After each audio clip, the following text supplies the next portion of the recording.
land of legends, land of the rising sun, and Osaka, the site of Expo 70. A wealth of creative energy has gone into planning and construction. This is in fact the greatest world exposition ever held.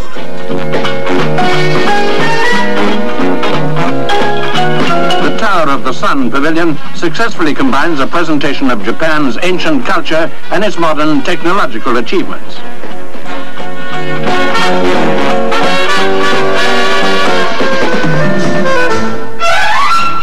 25 anos depois da rendição de 1945, o mundo viu admirado o Japão renascer das cinzas, tornar-se um rival econômico de seus vencedores e líder emergente da indústria de alta tecnologia. A visitor to Japan's astonishing Expo 70 sees the sunrise on another world.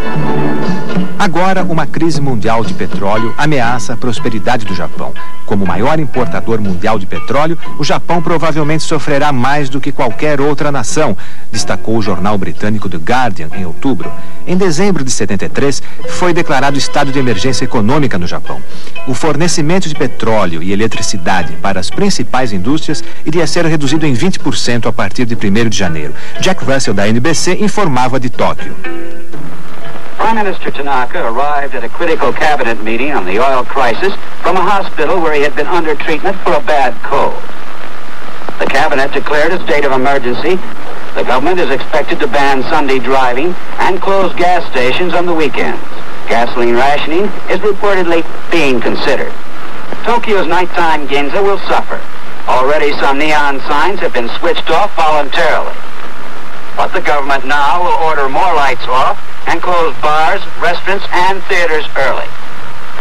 Police were already cracking down on business firms which were hoarding fuel for household heating. The government pleaded with the Japanese people not to start panic buying, assuring them that Japan had adequate stocks. But it did not minimize the seriousness of its effect on the economy. A reportagem acrescenta: agora, com a duplicação do preço do petróleo, haverá mais inflação, desemprego e uma parada brusca no crescimento japonês. Em outubro de 73, o maior petroleiro do mundo, a serviço de uma companhia japonesa, foi levado a Hiroshima para reparos.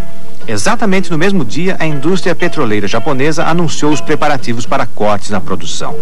O Japão importa 99,7% do seu petróleo, sendo 83% do Oriente Médio. Grande parte das indústrias japonesas é movida a eletricidade e 77% é gerada pela queima de petróleo em usinas termoelétricas. O embargo do petróleo teve efeitos imediatos na economia e na vida japonesas.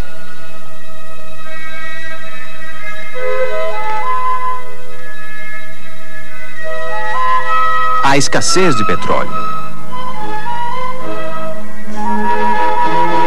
Há filas para comprar óleo combustível.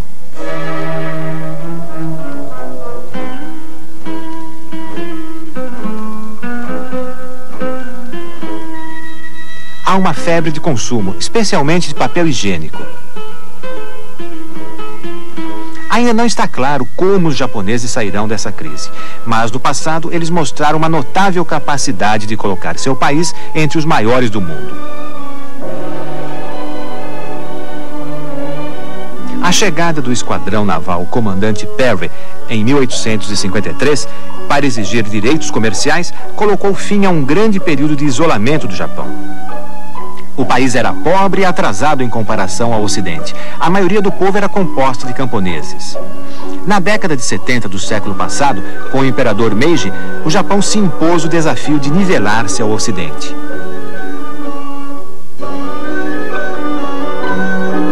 Emissários visitaram a Europa e os Estados Unidos e levaram de volta a tecnologia ocidental. Ferrovias foram construídas. Um sistema postal foi criado e iniciou-se a educação em massa. A primeira indústria têxtil japonesa com produção em série foi inaugurada em 1872. A marinha e o exército foram tão modernizados que a Rússia foi derrotada pelo Japão em 1905. Em 1930, o Japão estava entre as grandes potências. Quase metade da população ainda vivia no campo, mas havia uma mão de obra industrial crescente e bem treinada.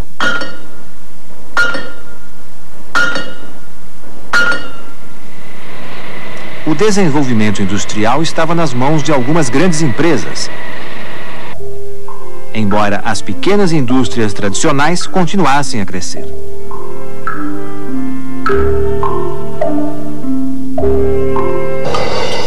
Mas a crise financeira de Wall Street chegou em outubro de 1929, seguida de um colapso do comércio mundial.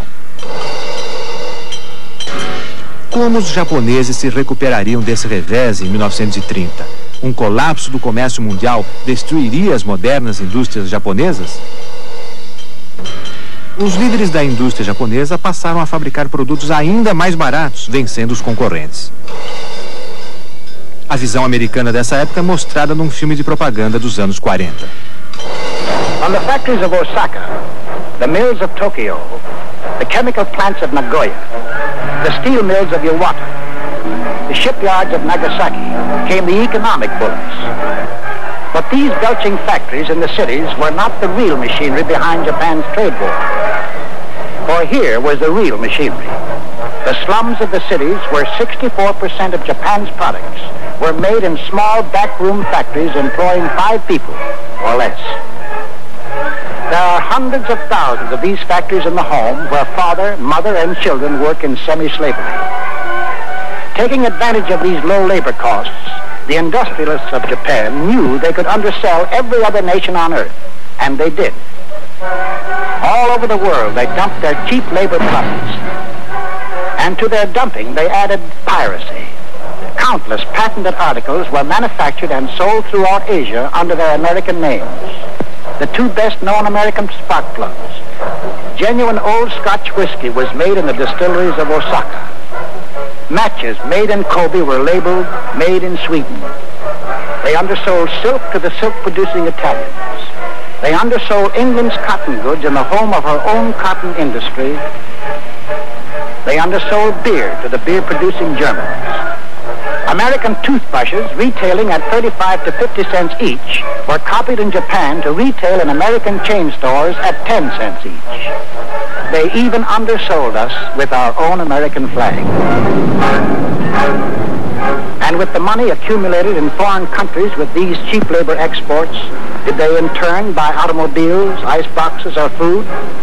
Did they erect better homes for the Jap workers or improve their living conditions? No, indeed. Instead, they imported oil, scrap iron, tin, rubber, aluminum, and secretly built up their powerful war machine. A fanatic nation turning its sweat into weapons for conquest. Sweat for guns. Sweat for planes. Sweat for ships. Sweat for war.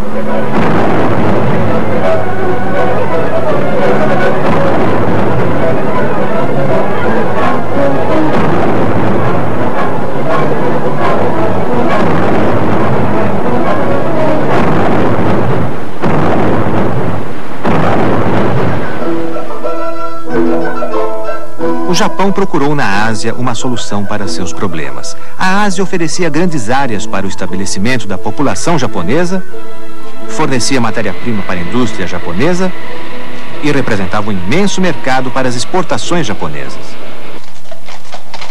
Com o governo divinizado do imperador Hirohito, os japoneses foram levados a acreditar que tinham a missão de libertar a Ásia do colonialismo ocidental. A Ásia para os asiáticos era o slogan. Em 31, o exército japonês tomou a Manchúria, onde companhias japonesas já controlavam as ferrovias e as minas.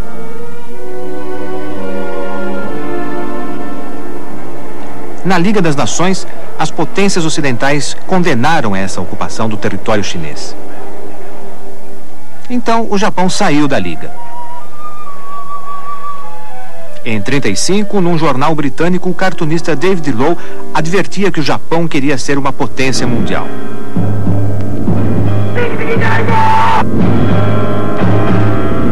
anos mais tarde, em 37, o Japão iniciou uma guerra total na China, ainda proclamando que seu objetivo era libertar o país da dominação ocidental.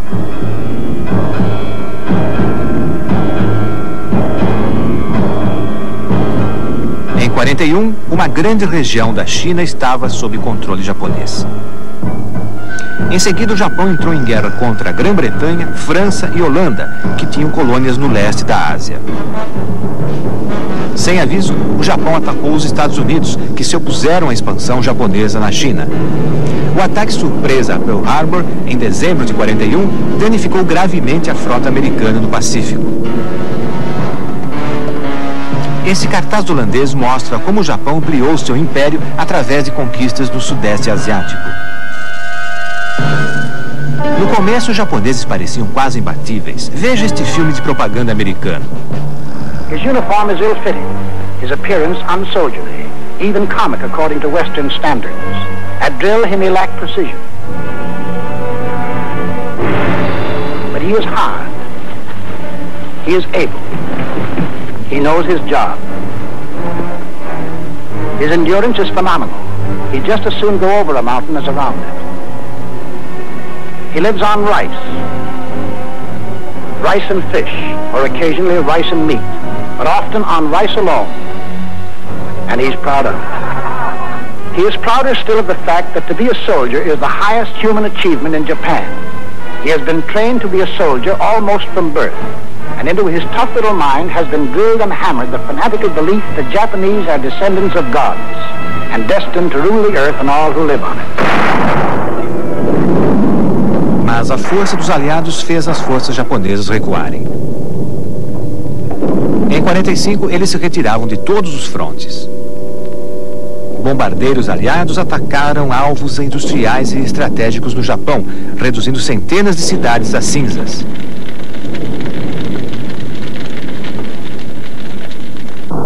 A guerra terminou quando o bombardeio atômico de Hiroshima e Nagasaki pelos Estados Unidos e a declaração de guerra ao Japão pela União Soviética forçaram-no à rendição, em agosto de 45.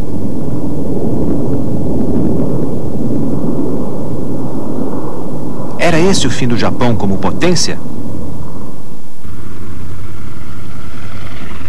Devido à propaganda de guerra, as pessoas comuns temiam que um exército de ocupação aliado as saqueasse e torturasse. A visão que os aliados tinham dos japoneses também se baseava em propagandas como esse cartão britânico, que os representava como traiçoeiros e sub-humanos. Na realidade, a ocupação aliada do Japão surpreendeu os dois lados, pela tranquilidade e pelos resultados.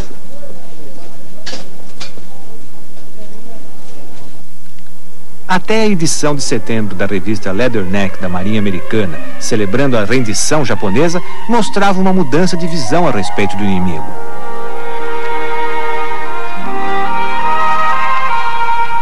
As proporções da derrota japonesa destruíram completamente a crença da maioria dos japoneses nas forças militares e tudo aquilo que representavam.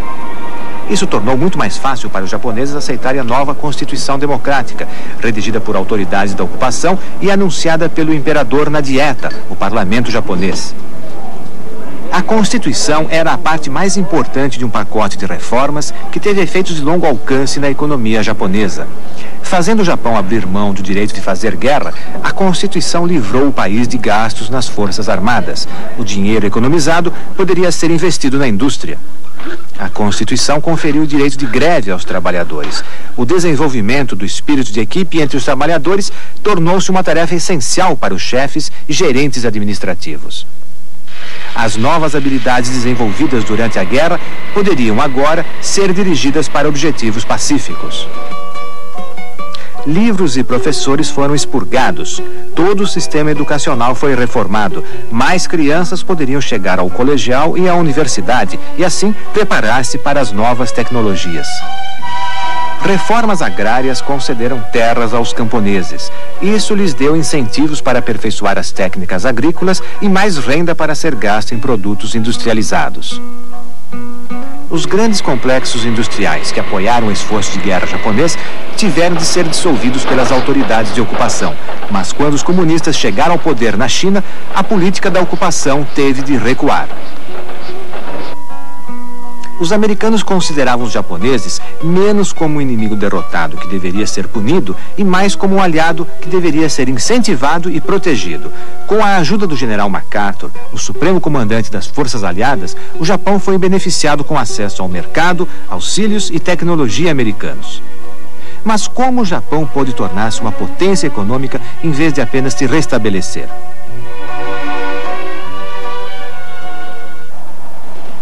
A deflagração da Guerra da Coreia em 1950 deu grande impulso à recuperação japonesa. As fábricas japonesas assinaram grandes contratos para suprir as forças de guerra das Nações Unidas.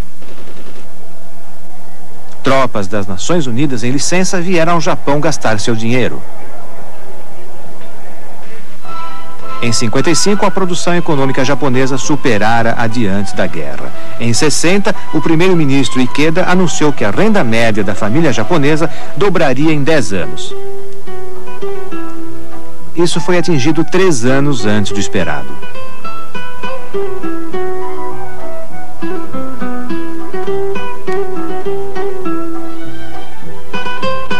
O sucesso econômico do Japão é ainda mais inacreditável quando lembramos que o país dispõe de pouca matéria-prima e de quase nenhuma fonte de energia. Foi uma combinação de boa sorte e boa administração que proporcionou o milagre econômico japonês. A sorte consistiu nos baixos preços da energia e de matérias-primas e do crescimento do comércio mundial durante os anos 50 e 60. A boa administração apoiou-se na proximidade entre o governo e os empresários. O governo ajudou as empresas através de baixos impostos. Foram aplicadas tarifas de importação para impedir a concorrência estrangeira. Outro fator importante foi a mecanização da agricultura. Mais comida podia ser produzida por menos pessoas. Assim, os trabalhadores eram atraídos para as indústrias crescentes, que não precisavam pagar altos salários. Era o sucesso, mas a que custo? Os governantes estavam determinados a acelerar ao máximo o crescimento da indústria. Assim, fizeram pouco para proteger o meio ambiente. Indústrias como a siderúrgica e a química, que produzem gases venenosos e subprodutos tóxicos, podiam construir suas fábricas onde melhor lhes conviesse. Em algumas regiões ocorreram deformidades e mortes causadas pela poluição industrial, que envenenou a água, os alimentos e o ar.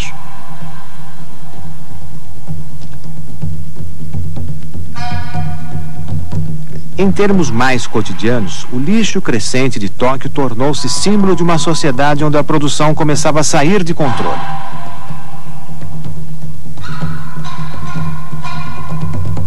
Assim, a prosperidade trouxe problemas ao Japão.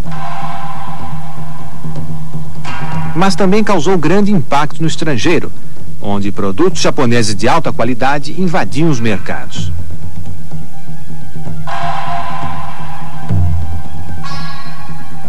No início dos anos 70, tanto os Estados Unidos quanto a Grã-Bretanha criaram restrições aos produtos japoneses. Entretanto, o problema imediato era a crise do petróleo. Será que as medidas de racionamento seriam suficientes? Será que a energia nuclear seria a solução? Mas será que isso seria uma opção num país que sofreu um ataque nuclear? Num país com grandes terremotos, os japoneses optariam pelo combustível nuclear? Quase um quarto de século depois, a resposta a essas perguntas é não, não e não. Um diplomata japonês afirma: o petróleo não é um problema sério. Seja quem for o seu dono, ele estará sempre disposto a vendê-lo. Nada mal para a segunda potência econômica do mundo, capaz de apoiar os Estados Unidos na Guerra do Golfo com 13 bilhões de dólares, ou de pagar a restauração das pinturas de Michelangelo na Capela Sistina.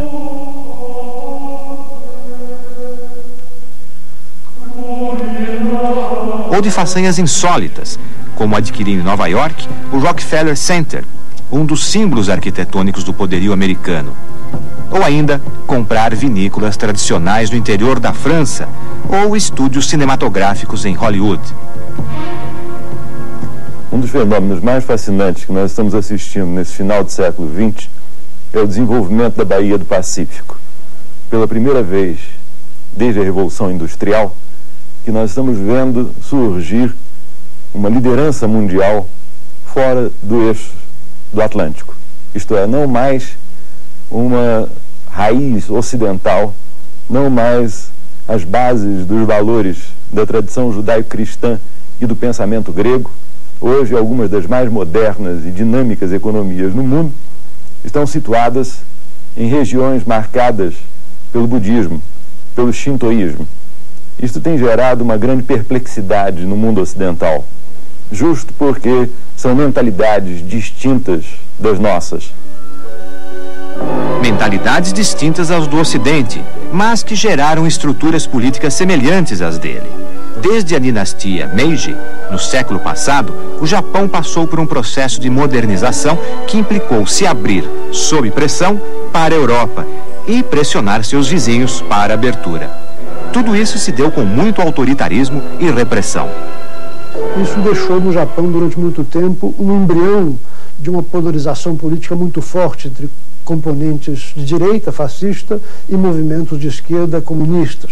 Depois da Segunda Guerra, o país adotou, durante o período da ocupação, um regime democrático. O pluripartidarismo que existia embrionariamente se consolidou. Durante os anos 50 ainda houve uma forte polarização política, mas a partir da década de 60, à medida em que se entrou no milagre japonês, no desenvolvimento econômico acelerado, em que, na verdade, se construiu um welfare state, que se melhorou muito o padrão de vida dos japoneses, esta polarização política diminuiu. Então, hoje, o Japão é uma monarquia parlamentar, semelhante a outras que há na Europa, mais coesa, evidentemente, do que as sociedades ocidentais, em razão dos seus valores antigos, mas é uma sociedade muito semelhante ao Ocidente do ponto de vista político, embora conservando as tradições e muita coisa do Japão antigo. O filósofo Francis Fukuyama, autor do livro O Fim da História, diz que o Japão já tomou o lugar dos Estados Unidos como modelo para a modernização da Ásia. E em matéria política, Tóquio já se adiantou na contramão do Ocidente, defendendo o governo chinês logo após os distúrbios na Praça da Paz Celestial e apoiando o presidente Fujimori, do Peru, em seu golpe de Estado.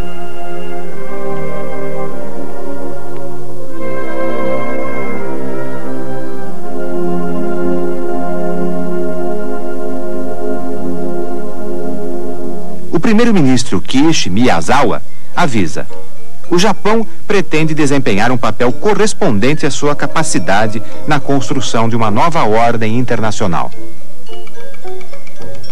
E o deputado conservador Shintaro Ishihara arremata: a idade moderna e o modernismo europeu já se acabaram. Com o fim da Segunda Grande Guerra, acabaram-se a política colonial e a dominação da raça branca. Isto nos mostra agora a necessidade de abertura para uma outra forma de mentalidade.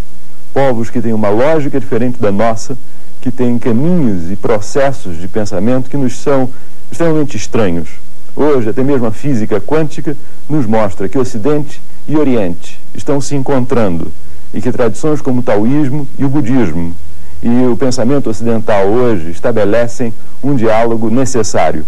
O mundo do futuro, a sociedade global, vai surgir exatamente desse encontro, dessa confluência da diversidade numa grande unidade. O final do século XX é o desafio fascinante de povos tão distintos convergindo para um diálogo que é, ao mesmo tempo, comércio, cultura, arte, a construção, de fato, de uma nova civilização, de uma civilização planetária. A esse número de Veja de julho de 92, Francis Fukuyama afirma: não é só pelo dinheiro. Os japoneses tiram satisfação do trabalho em si.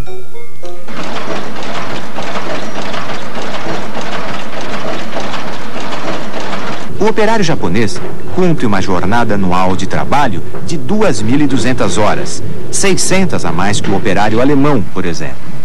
Mas esse mesmo operário ganha apenas 11 vezes menos que o presidente da empresa. Nos Estados Unidos, ele ganharia 154 vezes menos. Makoto Utsumi, professor da Universidade de Keio, diz: nossa força está na ética do trabalho e na riqueza repartida. A estabilidade é a palavra-chave que caracteriza as relações de trabalho no Japão. Os vínculos contínuos entre empresas, contratantes e fornecedores, assim como a estabilidade de maior parte da mão de obra japonesa, faz com que se constituísse uma forte organização da produção e do trabalho no Japão, extremamente eficiente, que tem também, que se caracteriza por um elevado nível de produtividade, quando comparado com empresas similares em outros países, ou até com a realidade de empresas que têm mais capital, quando comparado com o próprio Japão.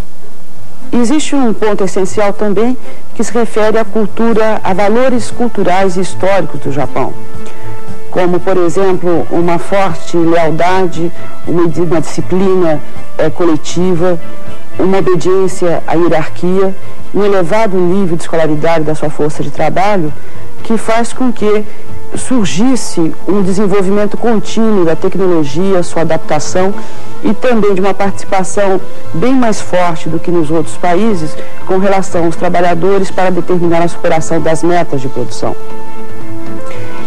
Hoje o modelo japonês, organizado dessa maneira, quer dizer, tendo essas características, ele procura ser adaptado em outros países, em outras realidades e filtrado dado o ambiente de cada localidade.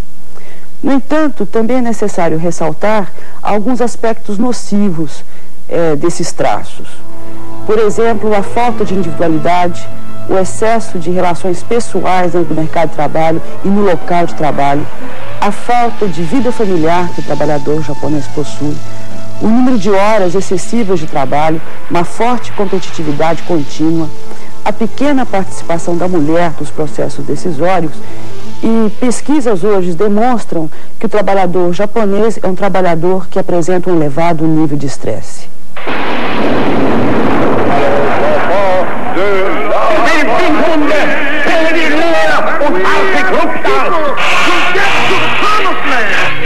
Trabalhadores do Brasil. A esperança de um mundo melhor.